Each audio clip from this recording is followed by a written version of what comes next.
Hello, everybody, with me and Woifi and Dani. Hello, everybody, and welcome back to a brand new episode of Woifi and Dani with your hosts. Hello, I'm listening. This episode is a new podcast. Well, back welcome. Fart brains. We again, new episode here. Back. With main host Woifi, No. co-host Danielle. Happy you to be here. Thank you. You come. Visit our us. podcast listen. It sounds like you don't know what English is. This podcast English program is podcast in English we talk. If You know no English. You know listen. you go by. Okay, it's enough. It's enough. This is a serious program, Danielle. People are here to learn. Program. How Yes. old are you, Grandpa? It's a serious program. People are here to learn, to educate themselves, About what? to laugh maybe a little bit, but mainly learn. People are, you know how people listen? They sit And they take somewhere in the notes. library Yeah. with thick glasses on and they take notes. And then they do like their they do medical papers on our their doctorate papers on our podcast. on our podcast. Yeah. They So- probably talk a lot about how you're mean to me on the podcast. What? I'm not mean. What are you talking about? Okay, so hello, welcome everybody to a brand new episode of Hello, I'm Listening, this time for real, with my lovely host Danielle and Oh. me, Woifi. That's nice. She's not that lovely, but it's okay. I am super lovely. She has her typical white headphones on and her bangs to the side that are way too long already. They're supposed to be long now. I'm growing them out. Oh. And her like typical Jim Carrey face on. And we're back to my point of Woifi being mean. If you ever see Danielle on the street, yell, "Oh, Jim Carrey!" Oh, it's you, Danielle. Or maybe they think it's me, but they actually meant Jim Carrey. Oh, that's true. That'd be funny. I love your podcast, Jim. Danny. He's like, "I'm Jim." No, you're not, Danny. Stop it. Classic Danny. Classic Danny. Okay. So we Wait, can I just clarify? Is this a new episode? yes, new episode. It's not a rerun, everybody, so don't worry. But we listened to an old episode together now. Starting now. No. So we have been to. What if we did that? That would be like actually reacting funny. episodes. No, not reacting. Yeah, reacting episodes where it's like we play an old episode. Not even reacting. We say this is a rerun. Push play and just let the old episode. But we sit there still the whole time, like breathing. Yeah. You hear us fart and shit and say that was stupid. No. Actually, we actually should do like one of our early episodes. We should do like a reaction one. Actually, should we actually do it? We should. Okay. We should. But Maybe we can find an episode where we fought. God damn it.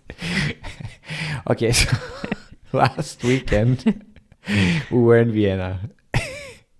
And that was the reason.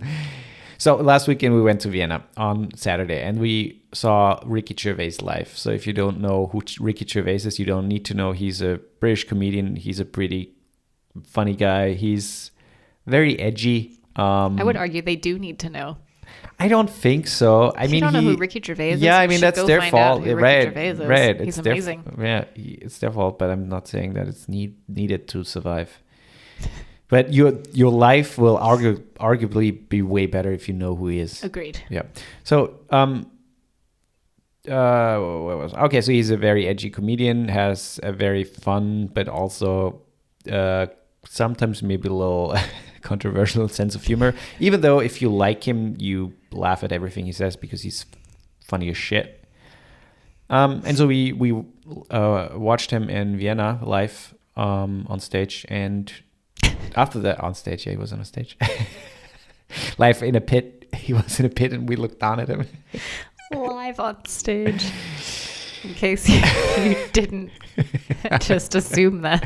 Let me explain what a stage is. Live in a pool of water. Let me explain what a stage is. A stage is an elevated platform where people stand on so they can look down at you, but you can look up at them. Okay. Sorry. So I thought, let's talk about comedians. Comedians? Yes. Comedians. Comedians.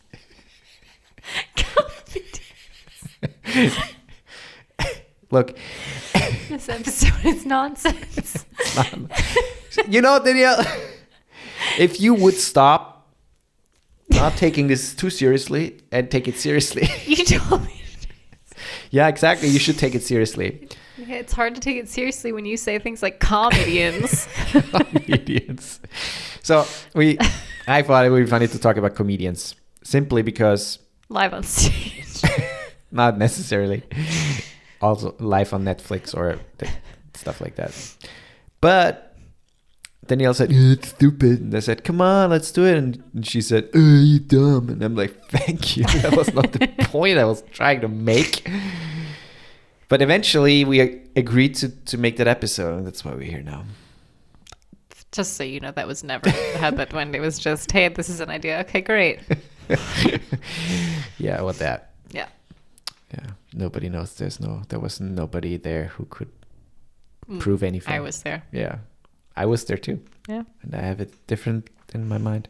But okay, so Ricky Gervais. So he's the thing is I like British comedy. I like British dark comedy. And yep. Like if you are familiar maybe with Little Britain, which might be a show that would not be made anymore today. Oh, it definitely would not be made anymore today. Which is kind of fortunate, but at the same time, it shows also how certain things progressed, which is kind of good. I can't think of a single skit or character on that show that would still be okay today. Like I can't think of a single one. I just thought about the one lady at the cake thing, and she gets the cake from the ethnic lady, and she's like, "Oh, this cake is delicious. Who made it?"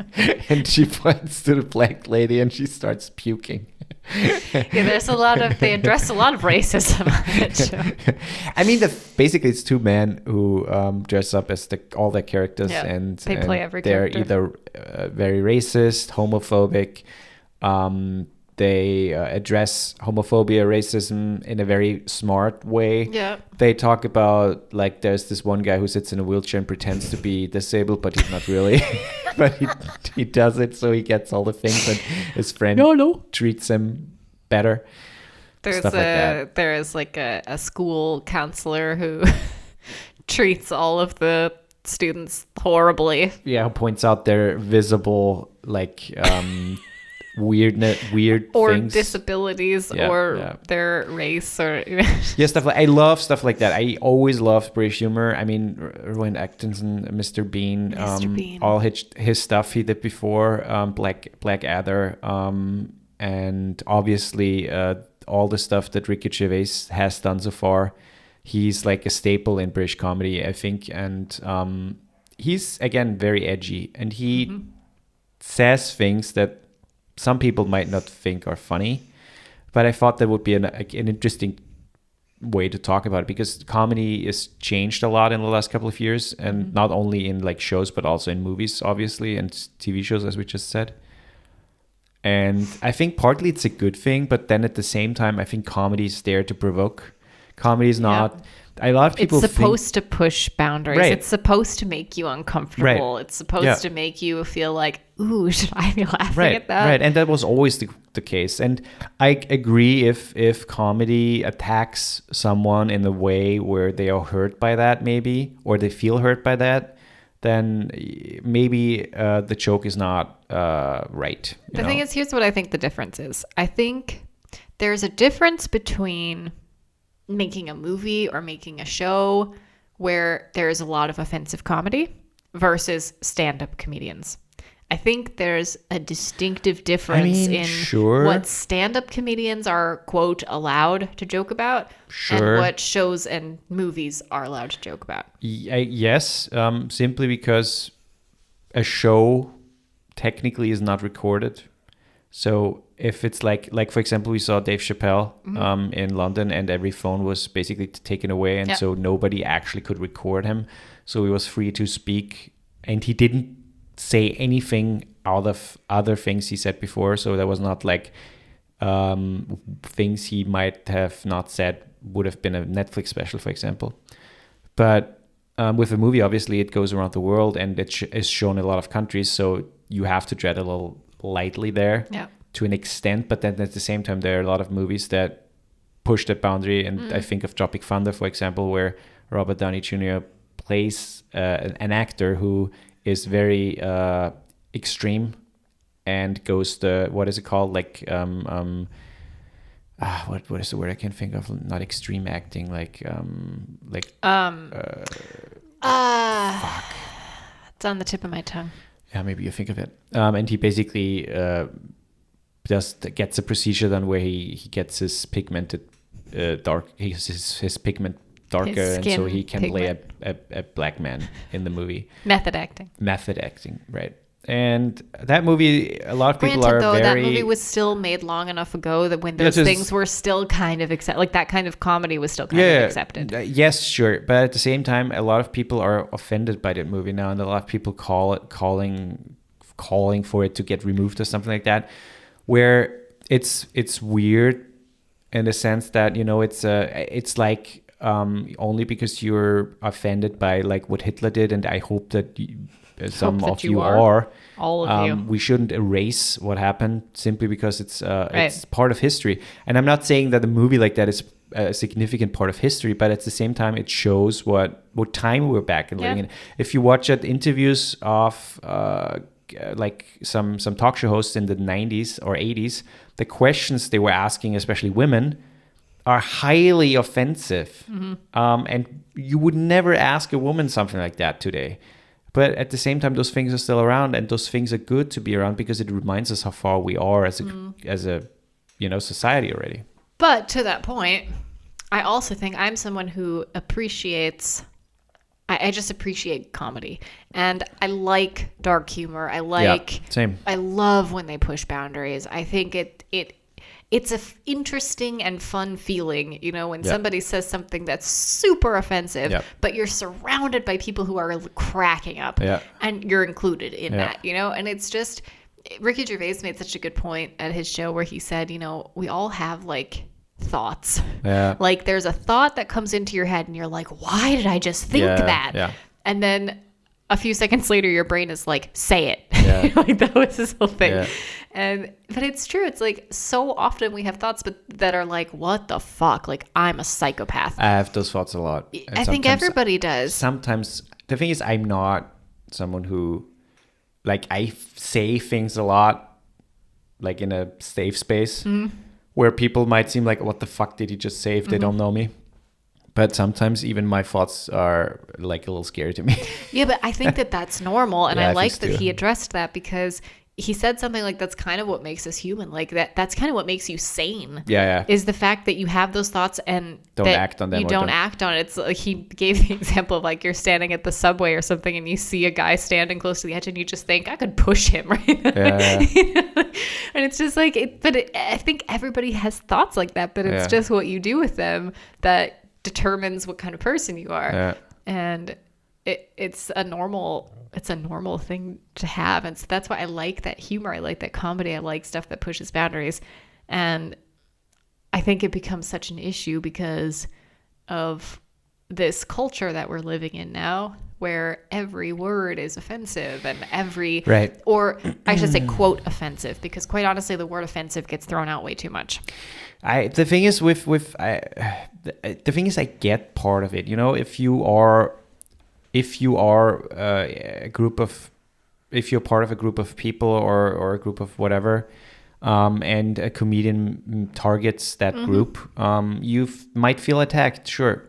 A good comedian though gets everybody. Like a good comedian will just rip on every single type of person. And children, right, people who have diseases, people who have disabilities, different races and cultures. They literally that's hit the thing. everybody. If you that's the thing with comedy, and I'm so upset with people who try to cancel comedians who say funny things that might seem offensive, but they're still a joke. It's still a joke. It's their job. And it's literally their job to make jokes and make fun of people, and it doesn't necessarily mean that's what they believe or that's their actual belief system of what they're saying. Exactly. And it's the same with us. I mean, if you are somewhere where, you know, you are surrounded by friends, you maybe have a little drinks and maybe they're getting some jokes told at some point, there might be some jokes that you would not tell anywhere else or at a certain event or in a group of people. And of course, at some point you've maybe heard a joke, you thought it's funny, but you would never tell it yourself because you think it's offensive, which is fine. But then again, the point you just made, a comedian is there to make fun. And I'm not saying that a comedian should be allowed to say anything, not at all.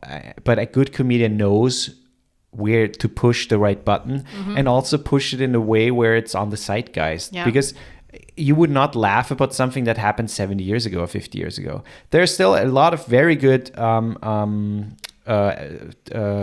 September 11 jokes around. And most of the time people, you know, especially in the US, are like, and then the thing that the answer is like, oh, too soon, something like that. You know, it's funny, but in a context. And they're not making fun of all the tragedies that happened that day. Yeah. Even though there was a joke. But I don't know. I think my biggest point is here: if you don't like a comedian because he makes you or she or they, if you don't like them because of the jokes they make or maybe they offend you, then don't watch them. Watch the comedy. Exactly. I mean, it's like I don't like horror movies, but I still watch them. Then I got offended because people get killed. I mean, it's stupid. Yeah, and the thing is, I it's not like I don't understand when people. First of all, let's not throw the word offensive around too much because there's a fine line. There are things people can be offended by, and there are things that you just simply don't like. Yeah, there's a difference. And people throw offensive around like it's everything offends them. But, you know, crap, what was I going to say? Let me just hook in. Maybe you can think of it again. But as I said, I mean, the biggest problem nowadays is like things get recorded, things get put on social media from like shows, from Netflix specials and stuff like that, put completely out of context. Or people see a comedian for the first time making like this little bit, like this 5 or 10 second little thing, and then, you know, the caption says blah blah comedian makes this very offensive joke, blah blah, and doesn't like say sorry, is not sorry, right? Transphobic, right? Stuff like that. And it's a problem because a comedian creates a show, and in that show there's a clear story. There's this red line that goes through the whole thing. He makes callbacks. It's usually a full circle thing. A lot of comedians do a full circle thing, and everything is there because it needs to be there. It's part of the show. And if you take something out of context and show it to someone, sure, some people might be offended, especially if they don't know the comedian. Yeah. If I would show my mom a bit of Ricky Gervais's show with subtitles, obviously, because otherwise she wouldn't understand, she would be highly offended and she would not laugh about it. Especially some of the things he said about Austria. Right.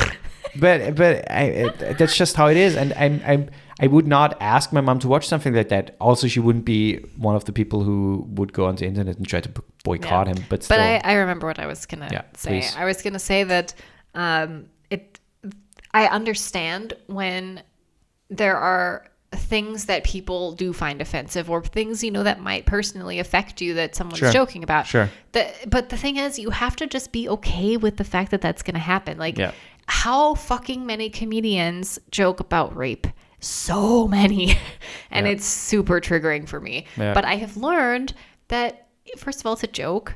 It's not like sometimes I actually laugh at it now. I'm at a point where some of the things I can laugh at, but I don't always laugh, but I also don't get super offended that everyone around me is laughing, because you know what? It's comedy. It's their job. Yeah. And it doesn't mean they don't know that I've been sexually assaulted. That comedian probably knows that there are people in the audience who have been, but that's not if a comedian tiptoed around every single thing that could offend somebody, we wouldn't have comedy. Right. And so I understand when something, and like the 9/11 stuff, I typically don't laugh at the 9/11 stuff either, but it's also not something where I'm like, oh, I'm outraged about this and I need to say something, because again, it's comedy. You have to take everything with a grain of salt. And if you don't have a good funny bone and you can't just take a joke, then maybe comedy's not right for you. Or maybe you need to learn how to be okay with it, because life's too short to not laugh at things.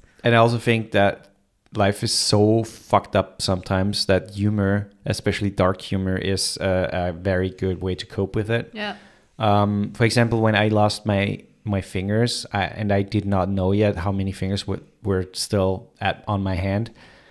Every time someone came visited me in the hospital, I was laying in the bed with all the machines attached to me. I held up my injured hand with the massive band-aid around it and said high five, stuff like that, and people were like shocked by that. People were like, why is he making a joke like that? But it helped me in that moment, it helped me tremendously to cope with that. And I think that's part of it. That's why we can laugh about dark things, because we all experience that at some point, where we make a joke about something, like this very dark grief, like at a funeral or something, maybe someone makes a joke because it's a horrible place to be, especially if it's like family member somewhere, and maybe someone makes a joke and lightens up the mood a little bit, and you laugh a little bit and you feel a little better in the moment, and we all know that. And that's why I think that especially humor that pushes the boundary a little bit is funny, and especially if it provokes. And I'm not saying just make jokes about minorities, groups, races or whatever. I'm saying smart, pushing the boundary humor is fucking hilarious. And if you don't like it, then don't watch it. Done. Yeah. Maybe we should quickly just mention a few comedians we really like and why. Oh yeah. Two off the top of my head are Bill Burr. Oh, Bill Burr is probably my favorite comedian. We're actually going to see him soon. He's also one who pushes a lot of boundaries. Yeah. And he's brilliant. He's fantastic. And Jim Jeffries, who we also saw a couple years ago, is also somebody who pushes a lot of boundaries. And just tells shit like it is. Like, he's one of those people who's like, no nonsense, I'm just gonna say whatever the fuck I want to say. Yeah. But always has some really intelligent. He's super smart. He's very really smart. And the fun thing about him is he lives in the US but comes from Australia, so he has this outside view of the US. Yeah. And that's a fun thing, because he makes fun of the US but in a complete different way. Where Bill Burr has an inside view, and he makes still a lot of fun about the US, but he has an inside view, which is also funny. But and Jim Jeffries also makes fun of himself a lot. Yeah, sure. Yeah, a lot. He's most of the time the center. Funny. But also, he has a lot of fun stories about him dating in LA and stuff like that. Yeah. I mean, Ricky Gervais, like shitting his pants. Yeah, that's a fun one. So good. Ricky Gervais, I would totally say, is one of the biggest comedians right now, in Europe especially. I mean, that guy is so fucking funny, but also super intelligent. He's super smart. Intelligent. He supports, like, he's a vegan. He supports animal activism groups who support that. He donates the extra money that he makes with the platinum tickets in the sale. All of that money goes towards charity, which is amazing. And I don't know if any other comedian does that. The thing is, I love Chappelle. Me too. And the thing is, I can totally see why some people and some groups don't like him right now. But at the same time, the thing is, he has never done anything in the past, like to like outside of his comedy act that shows or would support any of those accusations. Yeah. And again, he's a very genuine person. Super like genuine. the amount of money he puts into his hometown, into his like the school he went to, charities. I mean, he's a very, very, he seems to be a very, very nice guy. And consistently, I mean, his whole career, he's kind of consistently been seen as this just really genuinely nice person. Yeah. I mean, he still lives in fucking Ohio on this farmhouse. He's fucking brilliant. The man is brilliant. He doesn't care about the Hollywood glamour and all that shit. He doesn't care about it. And he just does what he wants to do and make comedy. And unfortunately, he is still. I mean, the thing is, I'm not saying if you don't like him, you're whatever. You know, it's your that's totally fine. I'm not saying, but I really like him. I like his comedy, even though there are some jokes I'm not laughing as much about. Mm-hmm. Sure, but he's also very edgy. He pushes things. He's super edgy. Yeah. There's a German comedian, Michael Mittermeier. He's very funny. I showed you a couple of bits. He has been to New York a couple of times. He has some very funny videos on YouTube. You should definitely check him out if you are not familiar with him. If you know German, then you probably know him. He's from Germany, but he's a very, very funny comedian. He does a lot of German, Austrian jokes. Mm-hmm. Like he's so fucking funny. Yeah. Another one that I thought of that more so for people who maybe don't like comedians or comedy that really pushes boundaries. Yeah. But it's just different and intelligent. And Bo Burnham. Oh, no, but Bo Burnham is top of my list too. Yeah, we should. But he pushes boundaries. Bo Burnham pushes boundaries. Yeah. No, but I was going to say Dimitri Martin.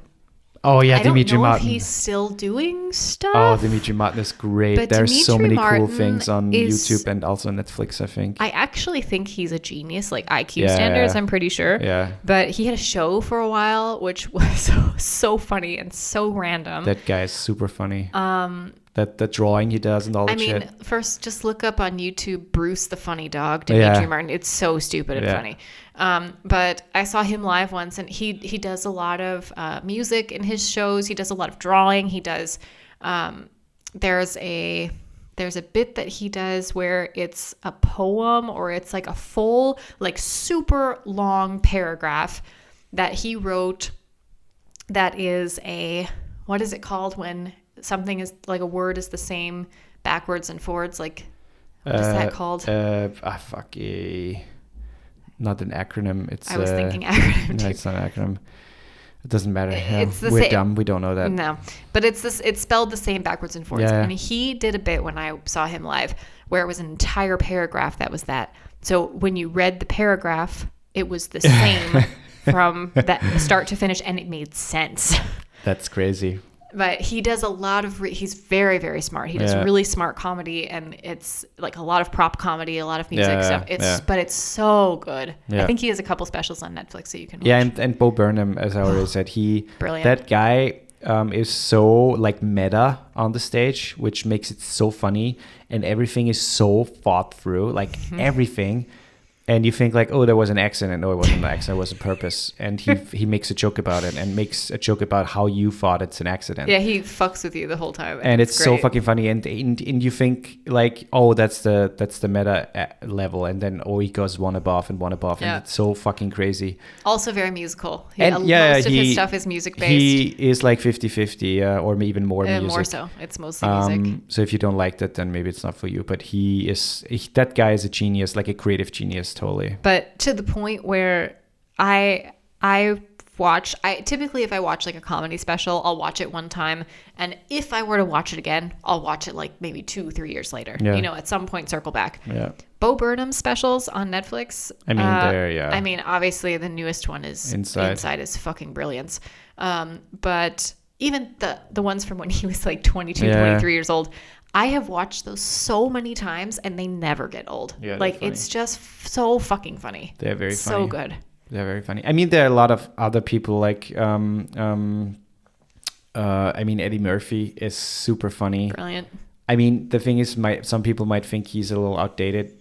Like if you watch his old shows, and that might be true, because with Yeah, different but if times. you watch anybody's old shows, it's Right, outdated. right. You can't Because really... I mean, sure, obviously, but that man, Chelsea Handler is fucking brilliant. funny. There's so many. We watched Margaret Cho. We watched in Vienna once. We seen. Do you remember? That was amazing. She was so fucking funny. That woman, Oida, that woman made us laugh. Yeah, there's tons of really good comedians. What's her name? That was on Conan. Wahoo! Tig Notaro. Oh man, Tig Notaro. That woman, she has this bit where she just moves the chair over on the Oida. Fuck me, that woman is so fucking funny and so subtle about it. She also has a great Netflix, no, not Netflix, YouTube channel. Where she's really bad at celebrities. Like she just doesn't know celebrities. So funny. And the whole show on YouTube is just like a celebrity comes out, like a really big like one, Jennifer and she has to and she doesn't know who they are. Yeah, that's so she has to funny. Figure it out. It's so fucking funny. It's really great. Yeah. Why I don't know why I'm blanking on his name, but SNL Rehab. I don't know why I'm blanking. Pete Davidson. No. I mean, Pete Davidson. Pete Davidson is great. It's funny too. You mean? I'm stupid. Yeah, sure. Fuck. I'm thinking Bill Hader because I know that they work together. Why am I blanking? I love him. That's embarrassing. Fuck. He's also one of my favorites, and I am blanking on his name, which is ridiculous. Fuck. What's his name? Das gibt's ja nicht. Why can't I think of him? Right? That's weird. We just watched him in Bupkis. Yeah. Fuck. God damn it. I just can't think of him. I just can't think of him. It's going to drive me crazy, and I'm really embarrassed that I can't think of his name because I love him so much. I mean, he started writing on SNL. And John Mulaney. Jesus Christ. And John Mulaney. He did like the best things with Bill Hader together. Like they wrote the best things together. And then he took off and I think he wrote some movies or co-wrote some movies.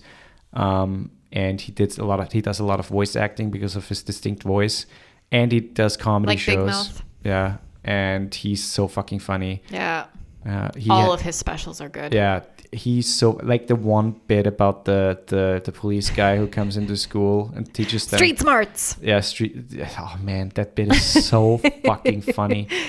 And he is also he's also edgy. He's in a different way edgy, but in a different way edgy. Yeah. And his humor is very like you would think he's so much older than he is because he's like straight out of the 40s. Yeah, it feels like that's how he sounds like that too. Yeah. Like he sounds straight out of the 40s or 50s. The way he talks. He's great. He's really great.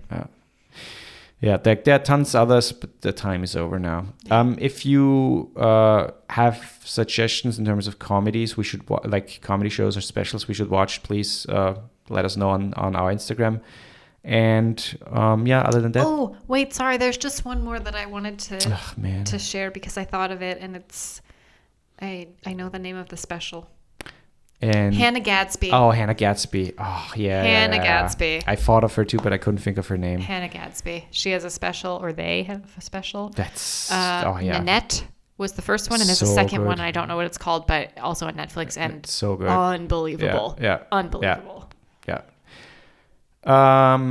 Where was I? Please subscribe, consider sharing the podcast, and head over to our Patreon if you want to support us there, and say hello to Joe. Hello, Joe. And other than that, please, we see you soon. Please. We hear us out the next week. Peep. Watch out for deer.